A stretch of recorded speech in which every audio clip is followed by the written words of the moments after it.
തുടർച്ചയായി പരാമർശങ്ങൾ നടത്തുന്നതിൽ തെറ്റുപറ്റുന്ന ഒരു നേതാവിനെ ആ പാർട്ടി തിരുത്തിയില്ല എങ്കിൽ പാർട്ടിയായിരിക്കും വലിയ വില കൊടുക്കേണ്ടി വരിക.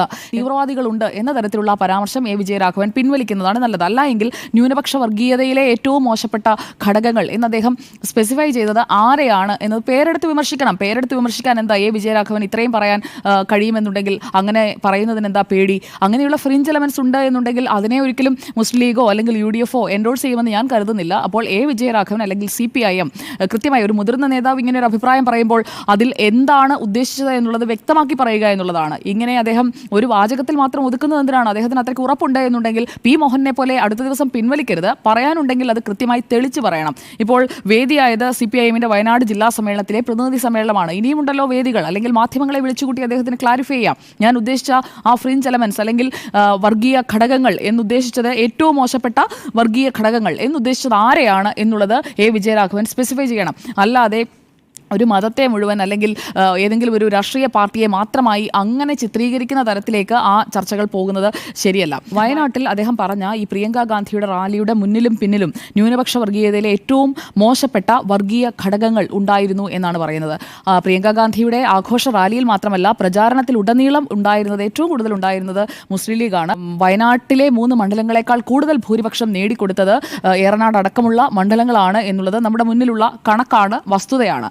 അപ്പോൾ മുസ്ലിം ലീഗിന്റെ പിന്തുണയില്ലാതെ പ്രിയങ്ക ഗാന്ധിക്ക് അല്ലെങ്കിൽ ഏത് UDF സ്ഥാനാർത്ഥിയായാലും കോൺഗ്രസ് നിർത്തുന്ന ഏത് സ്ഥാനാർത്ഥിയായാലും വയനാട്ടിൽ വിജയിക്കാൻ കഴിയില്ല. അപ്പോൾ മുസ്ലിം ലീഗിനെയാണോ ഈ വർഗീയ പാർട്ടി എന്നൊക്കെ ഉദ്ദേശിച്ചത് എന്നുള്ളതാണ് വിജയരാഘവനോടുള്ള ചോദ്യം. പ്രിയങ്ക ഗാന്ധിയും രാഹുൽ ഗാന്ധിയും നേടിയ ആധികാരിക വിജയത്തിന്റെ പിന്നിലുള്ളത് വർഗീയ ഘടകങ്ങളാണ് എന്ന് പറഞ്ഞു വെക്കാൻ CPIMന്റെ ഏറ്റവും മുതിർന്ന ബോഡിയിലിരിക്കുന്ന ഒരു നേതാവ് ശ്രമിക്കുന്നത് എന്നുള്ളത് ശരിക്കും ലജ്ജാകരമാണ്. പാർട്ടിയെ തന്നെ നാണം കെടുത്തുന്ന ഒരു പരാമർശമായി പോയി വിജയരാഘവൻ നടത്തിയത് എന്നതാണ് ഈ വിഷയത്തിൽ എനിക്ക് പറയാനുള്ളത്. ഇനി കോൺഗ്രസും മുസ്ലിം ലീഗും അതുപോലെ തന്നെ മുസ്ലിം മത ന്യൂനപക്ഷത്തിൽപ്പെട്ട വിവിധ സംഘടനകളുടെ, മത സാമുദായിക സംഘടനകളുടെ ഒക്കെ ഉൾപ്പെട്ട ആളുകൾ എല്ലാവരും പ്രിയങ്ക ഗാന്ധിയുടെ വിജയത്തിനായി പ്രയത്നിച്ചിട്ടുണ്ട് എന്നുള്ളതൊരു പരസ്യമായ രഹസ്യമാണ്.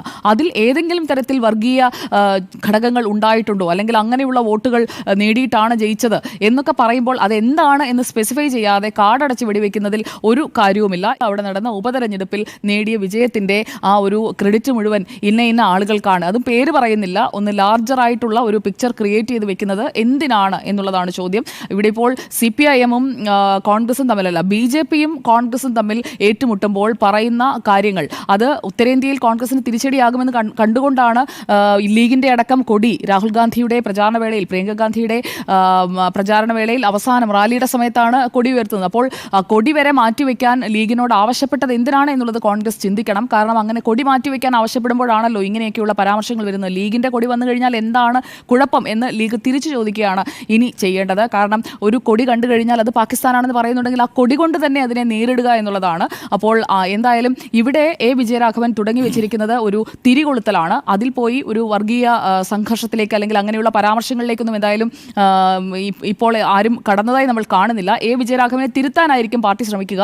ഇത് അദ്ദേഹത്തിന്റെ വായാടിത്തം എന്നല്ല, വിഡ്ഢിത്തം എന്നാണ് എനിക്ക് തോന്നുന്നത്. കാരണം അങ്ങനെ റാലിയുടെ മുന്നിലും പിന്നിലും ഒന്നും ഈ വർഗീയ ധ്രുവീകരണം ഉണ്ടാക്കുന്ന ആളുകൾ നടന്നുപോയി, അങ്ങനെ വന്നു ഇങ്ങനെ വന്നു എന്നുള്ളതൊന്നും ഒരിടത്തും ഒരു ദൃശ്യങ്ങളിലും നമ്മൾ കണ്ടതുമല്ല. അപ്പോൾ അദ്ദേഹം ഉദ്ദേശിച്ചത് എന്താണ്? അദ്ദേഹത്തിനായിരിക്കാമല്ലോ അദ്ദേഹം ഉദ്ദേശിച്ചത് അറിയാവുന്നത്. അപ്പോൾ അദ്ദേഹം തന്നെ അതൊന്ന് വ്യക്തമാക്കണം. പാർട്ടി അദ്ദേഹത്തോട് പറയണം.